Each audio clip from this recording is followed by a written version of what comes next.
മരുന്നുകളും മെഡിക്കൽ ഉൽപ്പന്നങ്ങളും ഉൾപ്പെടുന്ന ആരോഗ്യ മേഖലയിൽ കുവൈറ്റ് സർക്കാർ പുതിയ നിയന്ത്രണങ്ങൾ നടപ്പാക്കുന്നു. ആരോഗ്യമന്ത്രി ഡോക്ടർ അഹമ്മദ് അലവാദിയാണ് മന്ത്രിതല തീരുമാനങ്ങൾ പുറപ്പെടുവിച്ചത്.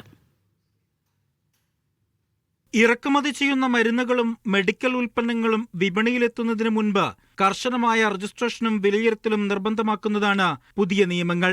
മനുഷ്യർ ഉപയോഗിക്കുന്ന എല്ലാ മരുന്നുകളും വിൽപ്പനയ്ക്ക് മുൻപ് ഔദ്യോഗികമായി രജിസ്റ്റർ ചെയ്യണം. സൗന്ദര്യവർദ്ധക ഉൽപ്പന്നങ്ങൾക്ക് പ്രത്യേക രജിസ്ട്രേഷൻ ചട്ടക്കൂടും 5 വർഷത്തെ സർട്ടിഫിക്കറ്റ് സാധുതയും നിശ്ചയിച്ചിട്ടുണ്ട്. ലംഘനങ്ങൾ കണ്ടെത്തിയാൽ രജിസ്ട്രേഷൻ താൽക്കാലികമായി നിർത്തുകയോ റദ്ദാക്കുകയോ ചെയ്യാൻ അധികാരികൾക്ക് അധികാരമുണ്ട്.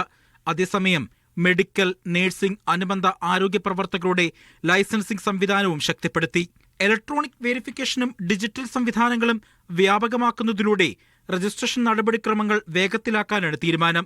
മരുന്നുകളുടെ സ്വഭാവമനുസരിച്ച് വ്യത്യസ്ത രജിസ്ട്രേഷൻ മാർഗങ്ങളും നിർദ്ദിഷ്ട സമയപരിധികളും നിലവിൽ വരും.